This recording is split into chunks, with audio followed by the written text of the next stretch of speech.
بسم اللہ الرحمن الرحیم۔ ایک دفعہ کا ذکر ہے کہ کسی ملک پر ایک بادشاہ حکومت کرتا تھا۔ وہ بہت لالچی اور بے رحم تھا۔ اس کی زندگی کا مقصد صرف اور صرف مال و دولت اور سونا جمع کرنا تھا۔ یہی وجہ ہے کہ وہ اپنی رعایا کا بالکل خیال نہیں رکھتا تھا اور نہ ہی اسے ملک کے معاملات سے کوئی دلچسپی تھی۔ لالچی بادشاہ نے بے حساب سونا اور جواہرات جمع کیے ہوئے تھے، مگر اس کا دل نہیں بھرتا تھا اور وہ چاہتا تھا کہ مزید سونے اور دولت کا مالک بن جائے۔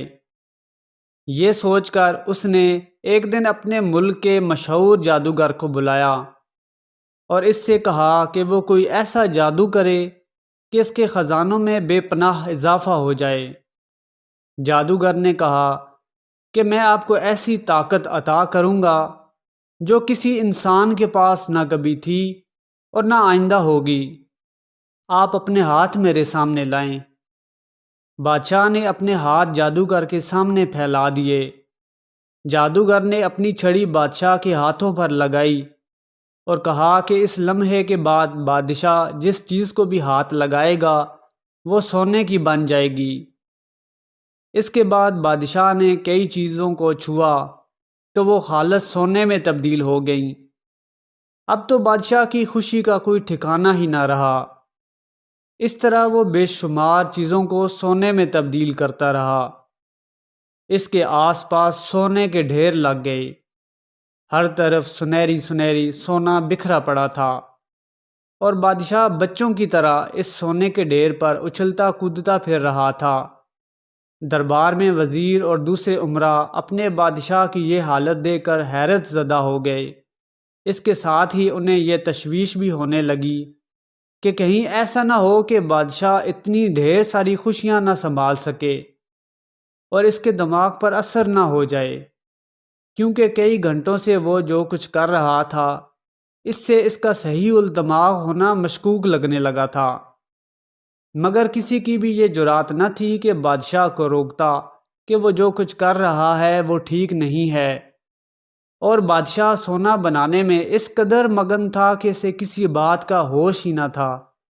اب دوپہر ہونے کو آئی تھی، اس لیے بادشاہ کو سخت بھوک لگنے لگی۔ اس کے خدمتگاروں نے شاہی دسترخوان پر کھانا چن دیا، لیکن جب بادشاہ کھانا کھانے لگا تو یہ دیکھ کر بہت پریشان ہوا کہ جس چیز کو ہاتھ لگاتا سونے کی بن جاتی۔ اس نے سوچا کہ اگر یہی صورتحال رہی تو میں کبھی خود کھانا نہیں کھا سکوں گا۔ اگلے دن جب شہزادی بادشاہ کے پاس آئی تو بادشاہ نے پیار سے اپنی بیٹی کو گود میں لینے کے لیے ہاتھ بڑھائے، مگر جو ہی اس نے شہزادی کو چھوا وہ سونے کی بن گئی۔ اب بادشاہ کو اپنی غلطی کا احساس ہوا اور وہ روتا ہوا دوبارہ جادوگر کے پاس گیا۔ اس نے کہا کہ مجھے اس مصیبت سے چھٹکارا دلاؤ، میں نے کئی دن سے کچھ نہیں کھایا اور اب تو میری پیاری بیٹی بھی سونے کے مجسمے میں تبدیل ہو گئی ہے۔ مجھے اپنی بیٹی دنیا کے تمام خزانوں سے زیادہ پیاری ہے۔ خدا را اس کو دوبارہ گوشت پوشت کے جسم میں تبدیل کر دو۔ تب جادوگر نے اپنی چھڑی گھمائی اور ہر چیز دوبارہ اپنی اصلی حالت میں واپس آ گئی۔